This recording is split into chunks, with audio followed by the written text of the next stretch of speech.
El model que defensem des d'Aigua és Vida, des d'Enginyeria Sense Fronteres i altres entitats que fa molts anys que treballem per la gestió pública i democràtica de l'aigua,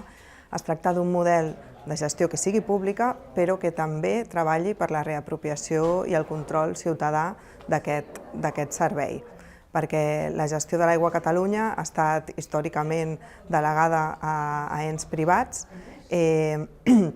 els quals el seu principal objectiu és els beneficis i el que volem des de les entitats és retornar al centre les persones, els ecosistemes, l'acompliment del dret humà a l'aigua, i per això pensem que l'únic camí és el control ciutadà. En aquest sentit, promovem les iniciatives com són els observatoris de l'aigua per poder treballar amb les diferents entitats que volen participar de la gestió i poder crear espais de concertació on participin els diferents actors i puguin guiar aquesta gestió pública de l'aigua.